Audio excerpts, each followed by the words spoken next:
Welcome to Triangle BNI. Today's show is brought to you by Oak City Tech. We talk all the time, folks, about the digital world and how crowded and loud and complicated it is. So you need professionals like the folks at Oak City Tech to help you navigate through there so you can not only continue talking with your current clients, but meet some future clients online. They come to you as you can solve problems for them, but you need the pros like Oak City Tech that can help you do that. So if you go to oakcitytech.com, tell them what you're looking for. I know they'll be able to help you. Hi, everybody. My name is Mike Manning. Each week on Triangle BNI, we bring you a small business success story from the Triangle. If you are not familiar with BNI, it is Business Networking International, the world's largest networking organization. Our little slice of heaven here in the Triangle is Raleigh, Durham, and Chapel Hill. Each week, about 32 or 33 chapters get together, about 520 members, and our whole goal is to help our fellow members grow their business. Our small business success story today is Jackie Joy with Selling from the Heart. Jackie is a member of RDO6 Profits in the Park. She is currently the president, so they're in very good hands. They meet Tuesday mornings at 9 a.m. Right now. They're back on Zoom, but when they meet in person, it is at Hope Community Church in Morrisville. Jackie, how are you this morning? Good. How are you, Mike? Doing well. Speaking with Michelle, our co-friend that we share. You've been busy this morning, haven't you? I've been very busy this morning. All right. So Monday morning, everybody needs help and you're out there looking for them, right? Absolutely. Yep. We meet every Monday morning at the City Club. There's a professional women's group that is meeting at 7:30 in the morning. So just enjoying other professional women. Excellent. So you are with Selling from the Heart. And I know because you and I know each other a little bit. Yeah. And I know that's a personal and a passion of yours to help people sell better.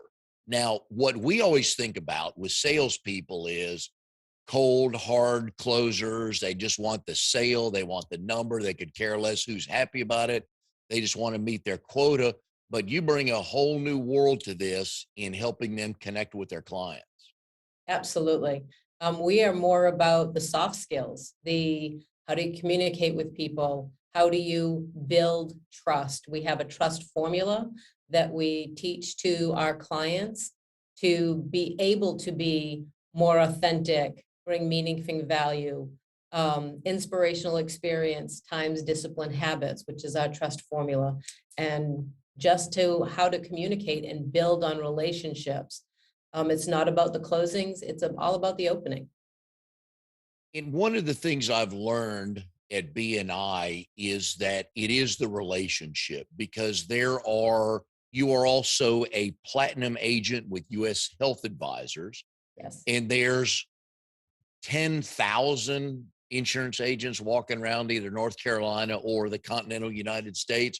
So we can Google, I need health insurance, and 1,000 things are going to pop up.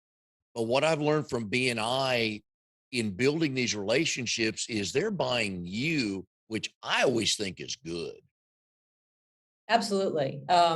In fact, it's not, people don't like being sold to, they like to feel. It's all about how they feel on the inside of you, your products, how you present to them, how you talk to them, how you relate to them. If you're in that, and God bless him, he's done very well. But if you're that more that Grant Cardone in your face type of salesperson, yeah, you might get the sale, but they're not going to stay on your books because you didn't make them feel empowered.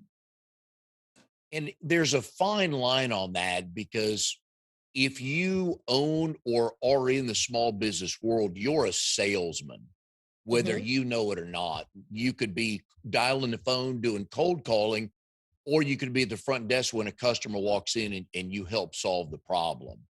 And I know that people don't realize that if they're in a small business, the value of that relationship. Oh, 100%. One thing, because I've been with you as health advisors for 9 years. And one of the things that I always used to train my agents on when I was recruiting, they would go, well, I've never been in sales. And I said, well, I beg to differ. I said, have you ever begged when you were a child, your parents to get you an ice cream cone? They're like, well, yeah. I said, well, you were selling. And I said, are you ever in a relationship? They're like, well, yeah. I said, well, someone was selling and someone was being sold too. So no matter what we do, if we really give it some hard thought, everyone is in sales, no matter what industry that they're in. You're either selling or being sold to. It doesn't matter. So relationship is key. Even when you are at a networking event, and whether it's on Zoom or in person, and people go around the room and they say, okay, Mike, you got 30 seconds. Tell us what you do. I'm selling something, but now I've got to figure out, am I selling the right thing? Right. And it is, it's how do you want to come across to people? You know, are you, like, I have seen salespeople go to these networking events, they're in flip-flops, they're super, super cash.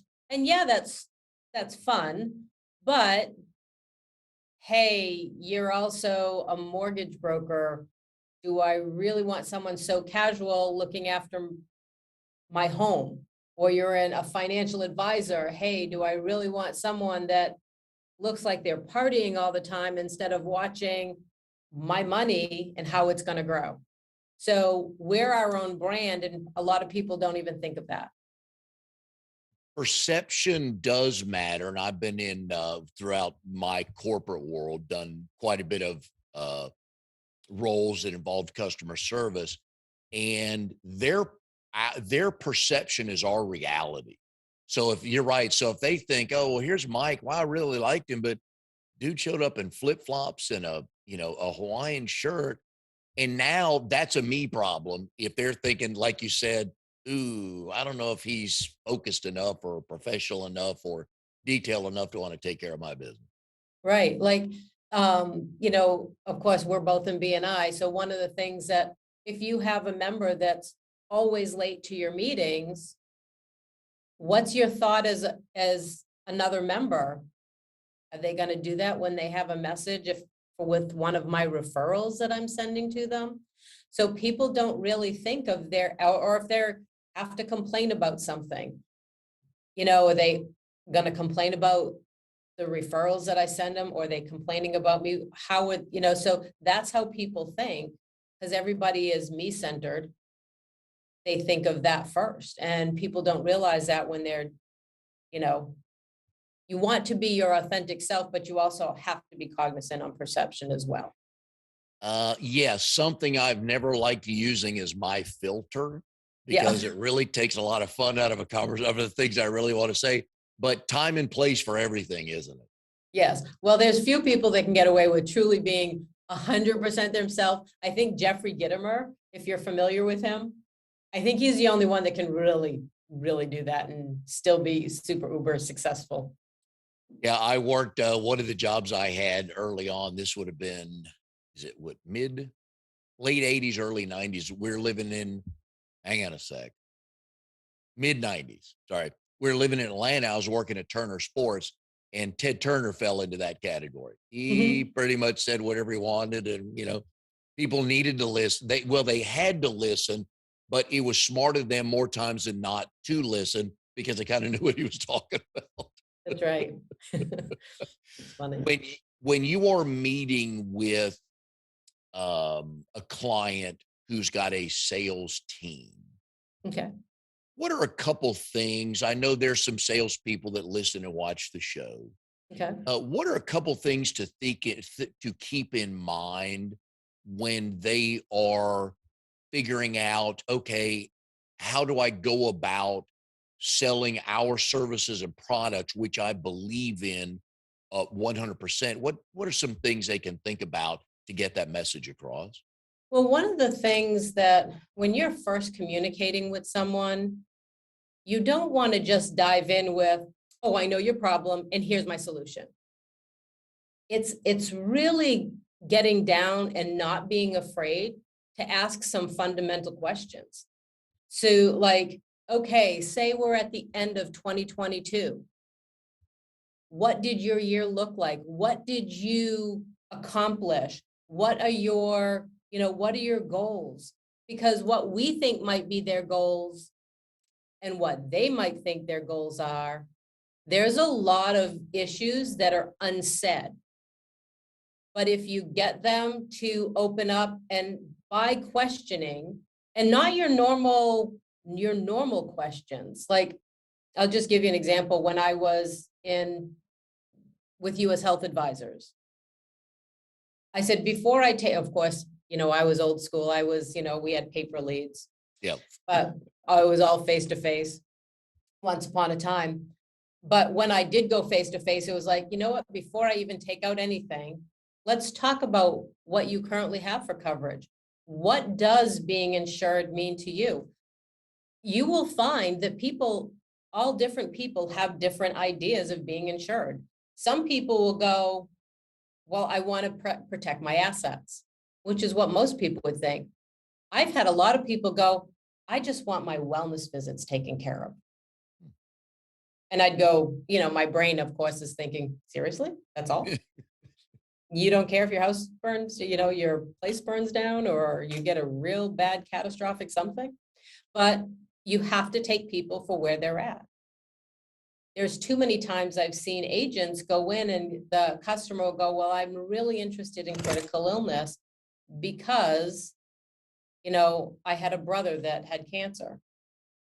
Automatically, the new agent or an agent will go, oh, well, we've got that, blah, blah, blah, blah, blah, blah, blah, instead of going, tell me more of how that affected you.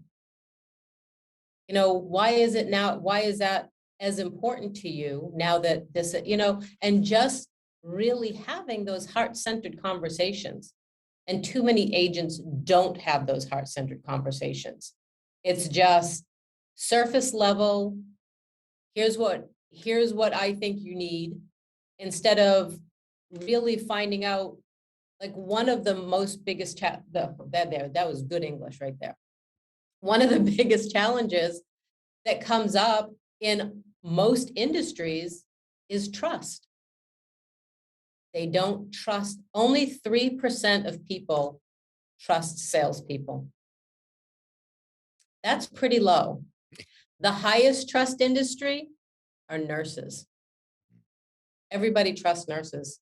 And year after year after year, they're on the top of the trust barometer. Whereas salespeople are 3%, politician has us beat at 2%, and then poor car salespeople are at 1%. So that's again getting into my other passion.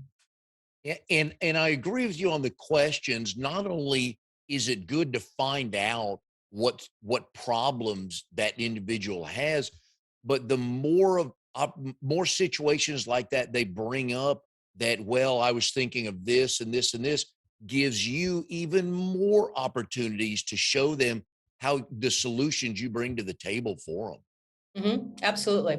And one of the things now, as you know, I work with Selling from the Heart, and it's from a book by Larry Levine. But another book that I highly recommend is called The Perfect Plan by Don Barden. In it, salespeople will find that if you are your general person, what they're most interested in is price before anything else. All about price. The middle manager is all about perception. How are people going to perceive me? And they also want to be perceived by the C-suite that they belong up there. Okay.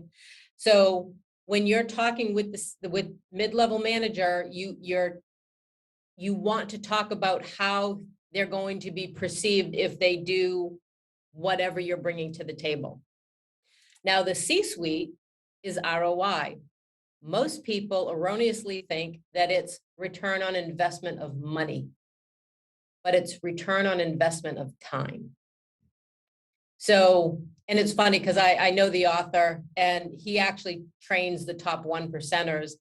And I told him, I said, I feel that Selling from the Heart is the perfect plan. Now, the reason it's called Perfect Plan, perfect was only in the last 150 years. Perfect means, the definition as it is today. But perfect really means always becoming. So that's why it was called The Perfect Plan. Not that Okay. he, not, it wasn't a high ego thing, put it that way. Yeah. But And those it, are some of the tips.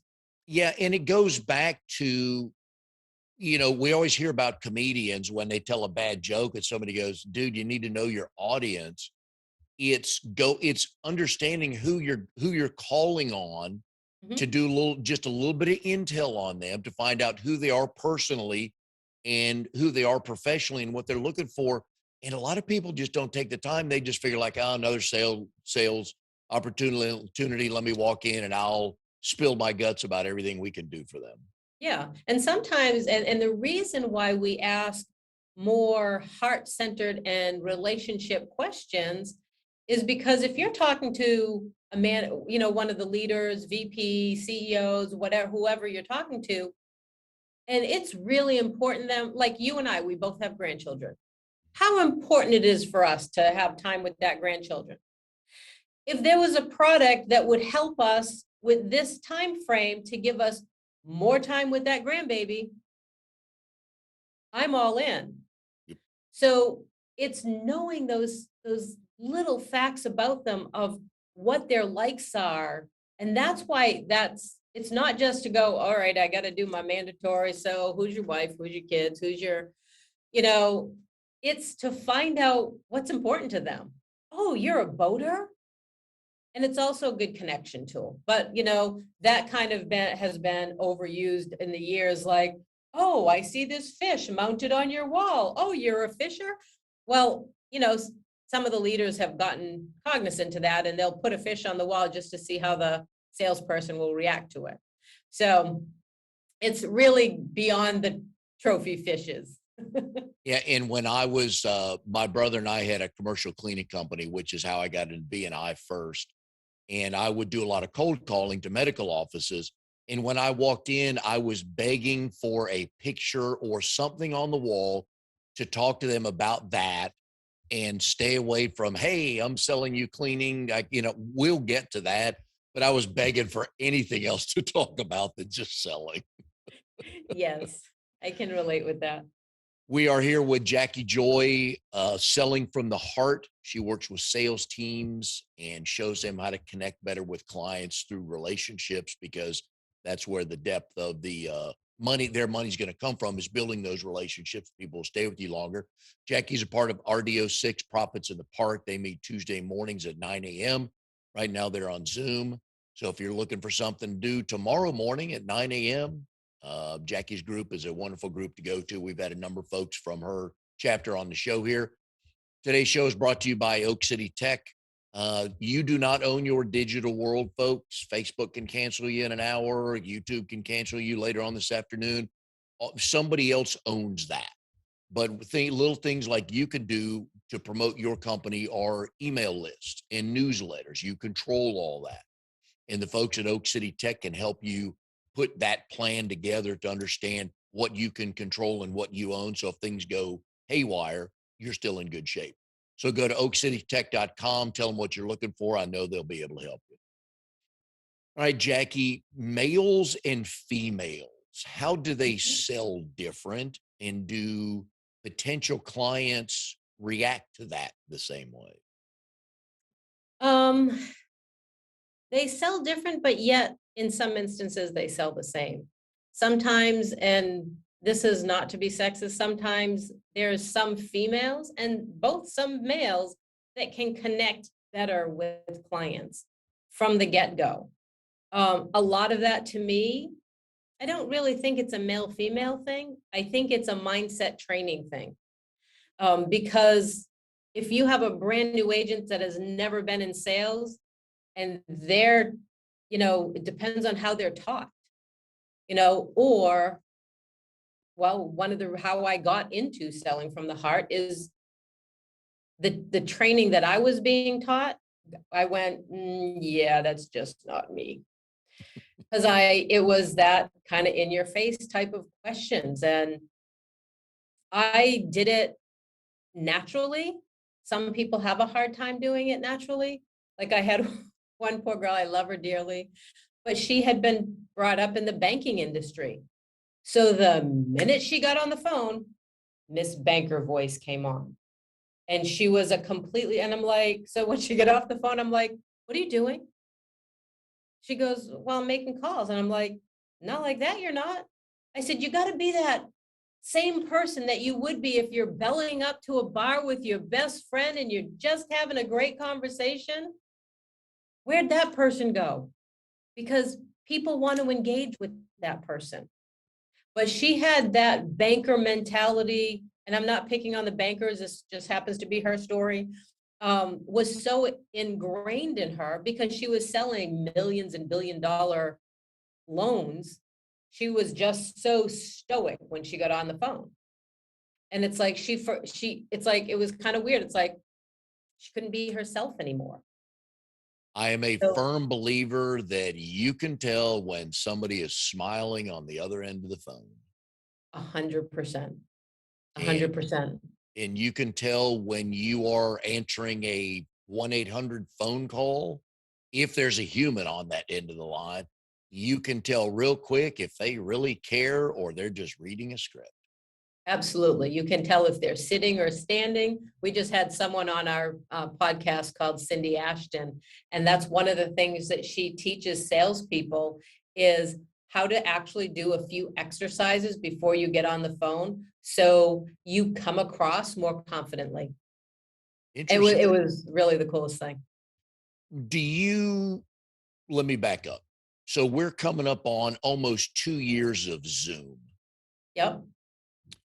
Do you know, or do you care to give people advice on when they're on Zoom? Are we better if we stand versus sit? Any kind of things like that that you've seen when people are trying to connect with others? Absolutely. One, I'm going to give you another reference point. Her name is Julie Hanson. She just wrote a book called Look Me in the Eye. And it's all about how you present yourself on Zoom. So one of the things, there's too many times we get too comfortable. We sit back in our chair and our faces. It's called RBF, resting business face. So that's one thing to be cognizant of.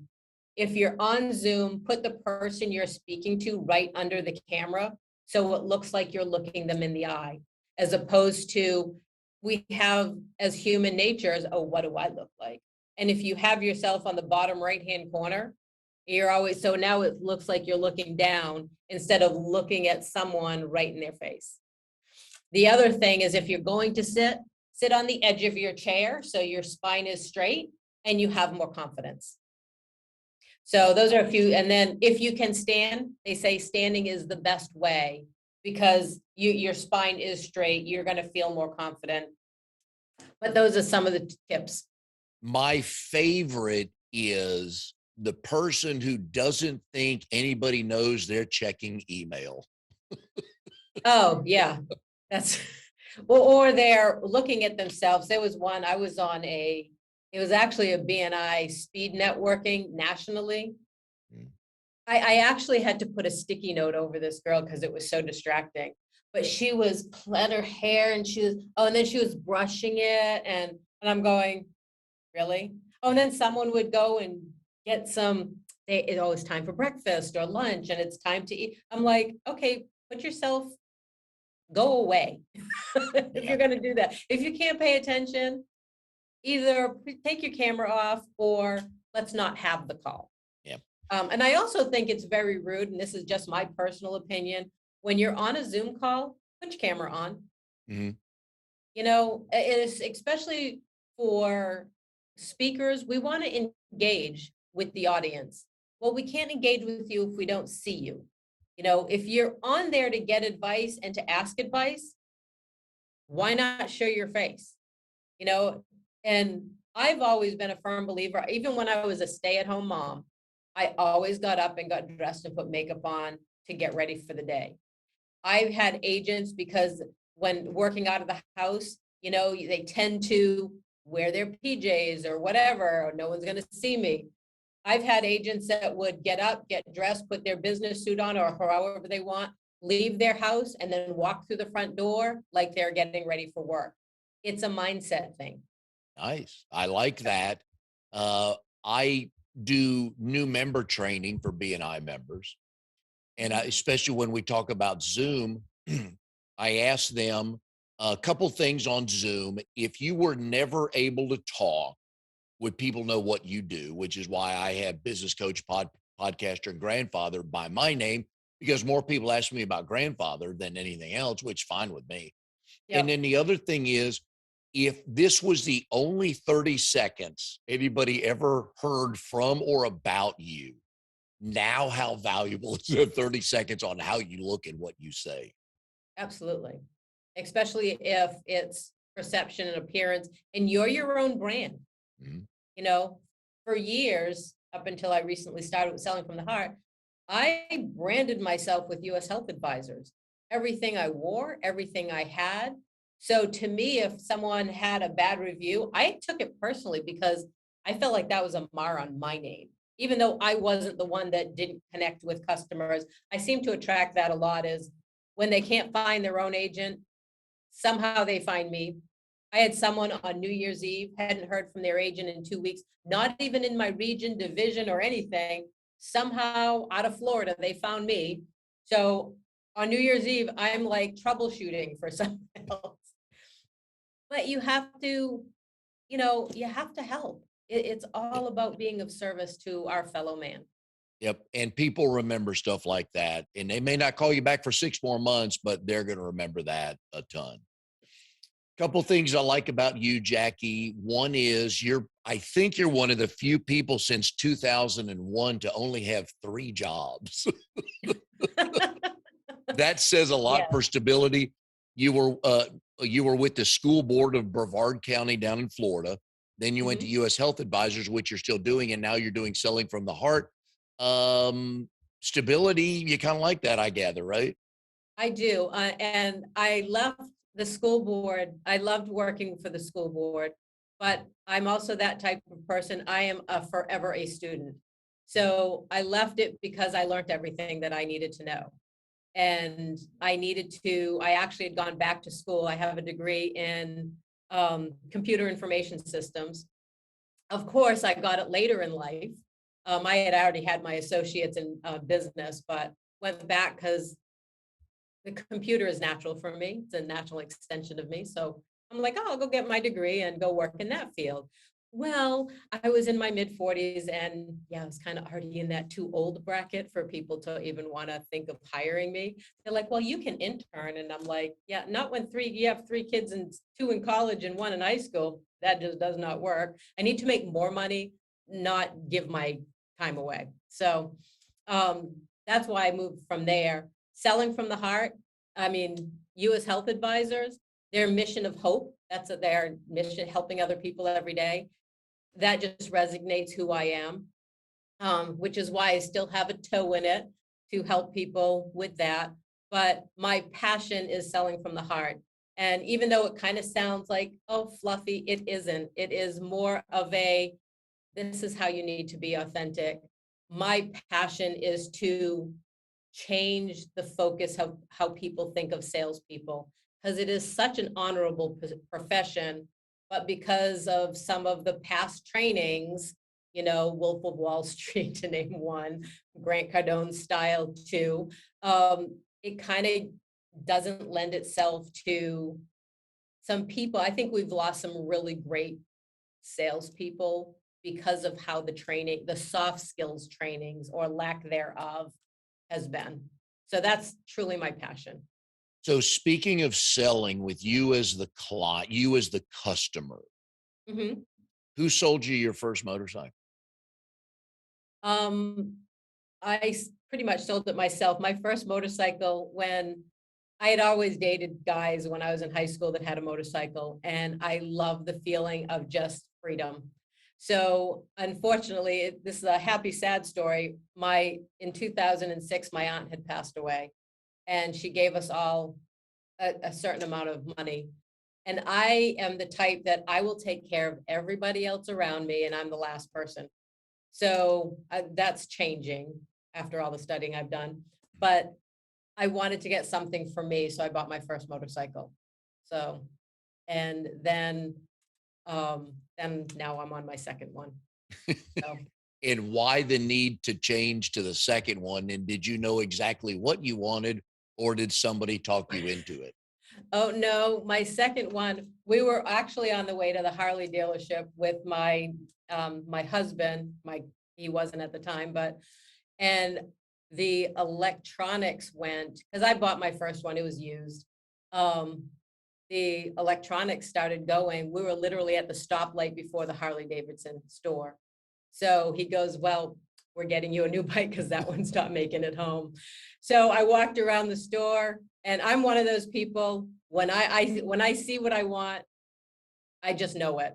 So I saw my little Harley, and it's not little. I have a bigger bike than most guys do, but anyway, I Are, are you able to get on it much?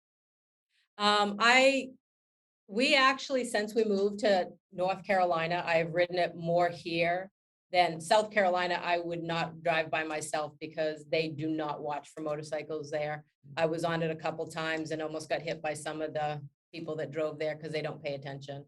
So then I would only go when my husband could. And we were both in sales, so it's kind of hard to have that kind of time. But since I've moved here, I just love all the back roads in North Carolina too. And it's just freeing. And you have to, it's kind of like a meditation because you have to pay attention to those around you. So it's not like you can just look around and, dazedly drive. You have to focus. So, and it's the one thing that will make my brain stop working for a little bit. There you go. So You are a COVID bride, lot, right? kind of. Kind of. We actually got married right before COVID. It was in January and then COVID Okay. hit. All right. Your So husband's name is Jeff. Jeff, And I always like to ask people on the show, how did you and Jeff meet? And do you both tell the story the same way? yes. So I actually used to work at the school board. I worked with his sister-in-law. And there was one day they were going on a golf tournament, and she invited me to the golf tournament. This was in Orlando, and Jeff and I had just hit it off. So, and we've been together ever since. And then, but it took us a while to get married because we've been together 9 years, but we have 4 kids. And at the time I had one in Florida, one in Wisconsin, one in Alexandria, Virginia, and one in Massachusetts. So his is math. So it's like, and then someone was always starting a new job or just starting college, or so we couldn't get them together to get married. Then, so, but in South Carolina, when we moved there from Florida to South Carolina was a common law state. So all of our stuffs were merged. So I'm like, okay, so when we moved to North Carolina, does that mean we're getting a tax divorce? So, so I told him, I said, let me put a little sidebar conversation.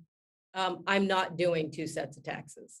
So, so we decided to elope without the kids, and So that's how we ended up. where'd you go get married? It's a little community within South Carolina.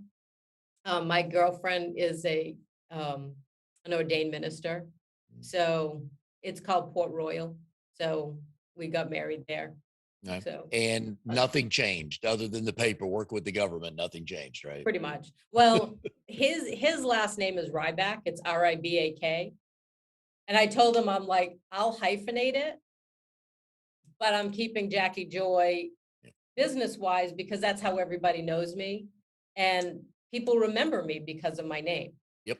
So, but I couldn't just keep it because it's actually my ex-husband's. So it was like, it's kind of convoluted, but anyway, so it's actually Jackie Joy Ryback, but business wise, Jackie Joy.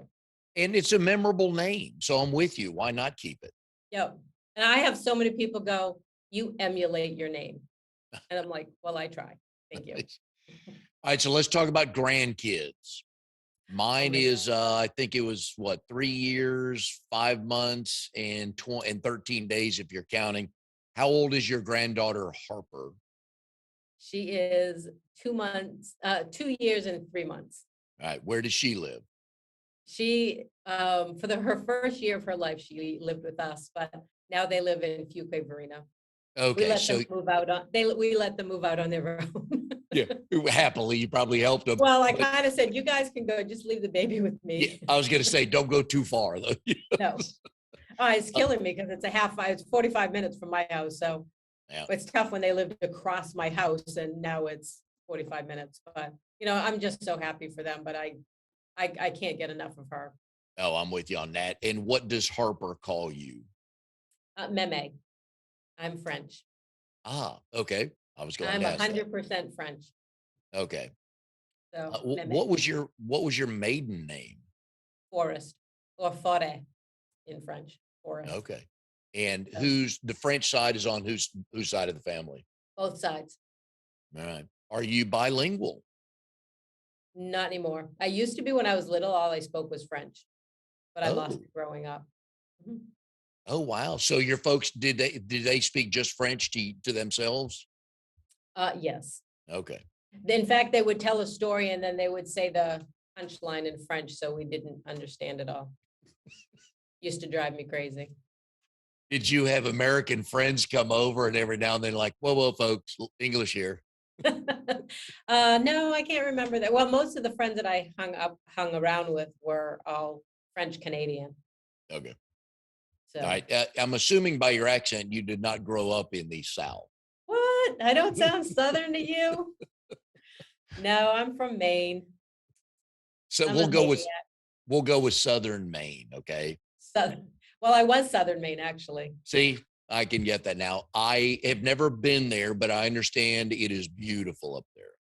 It is beautiful up there. Winters, not so much, but it's beautiful, beautiful up there. I just got tired of the snow. When you were a kid, what were the kid things to do once you left the house? Oh gosh. Well, it was a whole different generation than than it is nowadays. I mean, they went first thing in the morning, bye, go have fun, come home before the lights come on. It's, Yep. and you are house hopping from one friend to another. Gosh, we did everything from playing in the woods to, I don't know, I don't remember. A lot of Games, outdoors, a lot of lot greenery. outdoor stuff.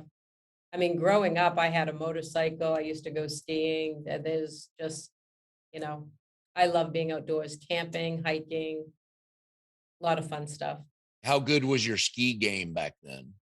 I actually did very well skiing. Wasn't too bad. Of course, it used to drive me crazy that all these little tykes that would come by with no ski poles and they would whiz by you like, I'm like, really? And so, but other than that, I used to have a lot of fun skiing. Were It there got too some? expensive now. Oh, I bet. Yeah. Were there enough ski resorts around the place you grew up? Oh, yeah. I mean, within 45 minutes to an hour, you could be on a mountain Wow. because yeah, we had Maine, New Hampshire, and Vermont. So Sugarloaf, Killington, there was all kinds of fun stuff. Now, when you moved to Florida, you didn't complain that it was too hot there, did you? Oh no, in fact, even when I was in high school, I used to say that I was from Maine with Florida blood. So, because I was always cold.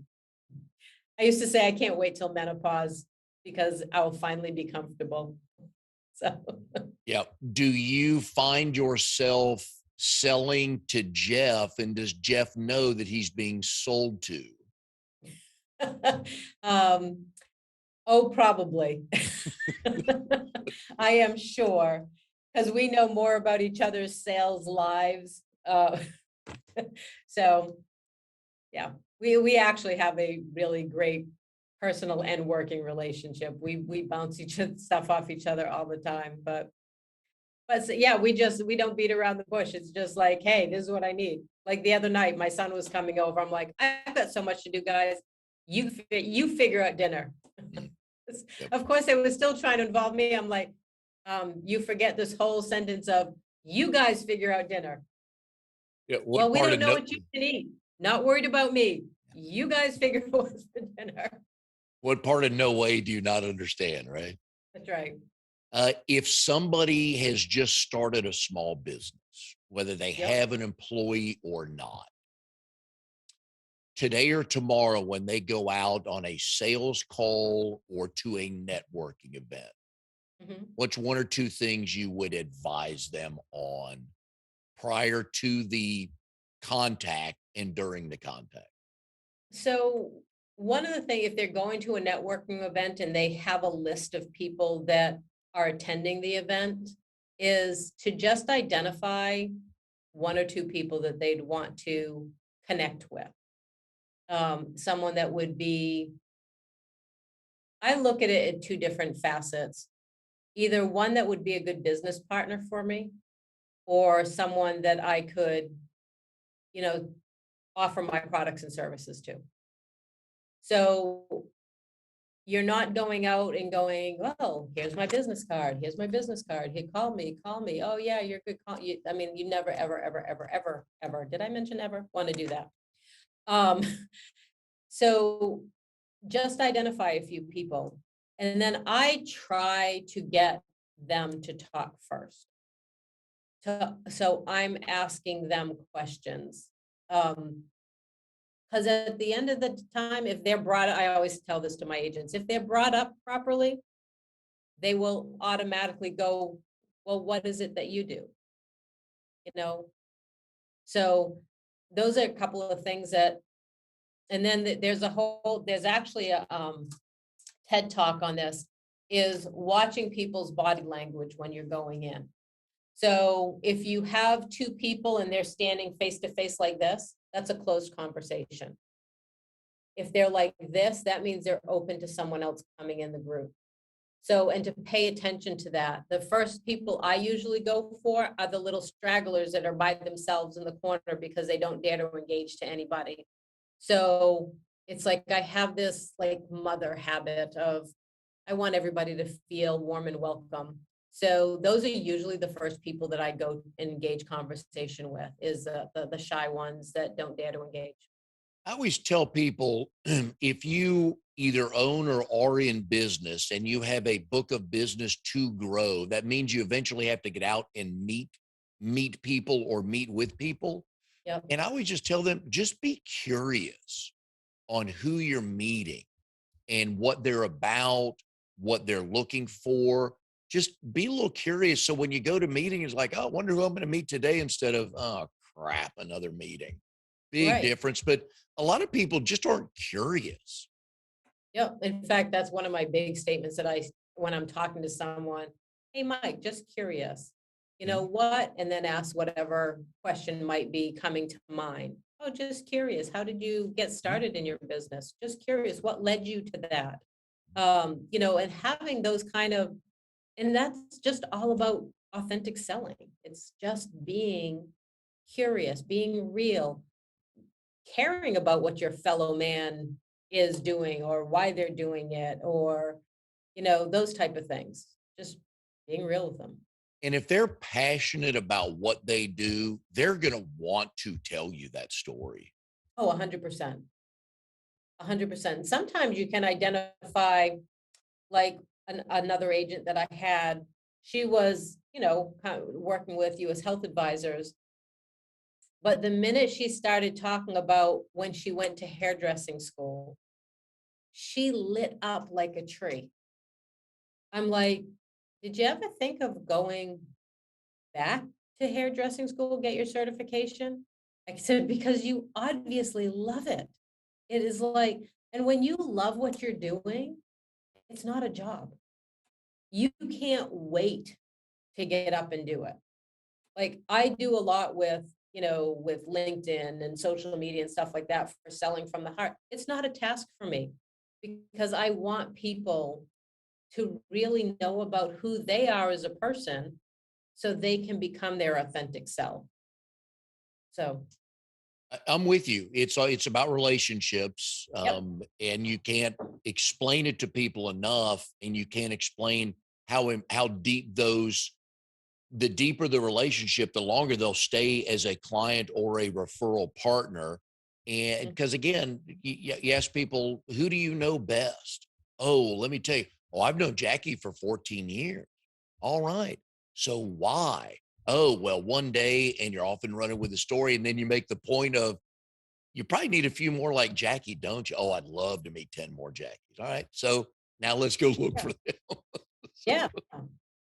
And Yeah. it's not, sometimes, and it all starts with mindset. Mm. Sales people, no matter what profession, no matter what industry that they're in, salespeople make it harder than it has to be. And I know a lot of it is because one, that's the way they were trained, or they're drilled, or you have to do a one-call close, or you know what, you don't. I've been in sales a long time. People can't one-call close me Mm. because even if it's something I want to make sure it's something I really want. So I always take the time to think about it. And the more that you push a customer, the less likely you are going to ever hear back from them. And they'll do that lovely thing called ghosting. Yes, and if somebody knocks on my front door on Sunday afternoon at 1:30, I know what they're doing Yeah, because not aware of anybody coming over. So I know what they're doing. And B, I don't buy anything on my front porch. Nothing. that's right. That's right. And they better have like some chicken wings or something and delivering something. Because That I is did true. not invite you. Yep, that is Better true. be feeding me. Yep. All right, folks. So if you are in the sales world, by the way, if you're in business, you're in the sales world, or you know somebody that is, somebody like Jackie can help them, help you connect better with future clients to grow your business. We've been putting Jackie's phone number up here. Jackie, is there a website for them to go to, or is phone number the best? Yes, no, there's a website. It's sellingfromtheheart.net. Is Beautiful. the website we have. In fact, at the end of this month, next week, we have our 2022 Authentic Selling Challenge going on. It is a free 1 hour every day to listen to the thought leaders of our time. And we have Jeffrey Gittimer, his wife Jennifer Gittimer, Heather Monahan, Carson Hetty, Morgan Ingram, and Scott Schilling, who will be helping us out all week long. It's an hour every day. It's free. And even if you can't make that time, we'll send you the Audible, because they are filled with golden nuggets to help the sales community and to, help build trust and build your sales. Wonderful. Jackie, we've enjoyed having you on the show today. Appreciate selling nuggets and always the grandkid stories. Those are the best. Thank you. And we will see everybody next time on Triangle BNI.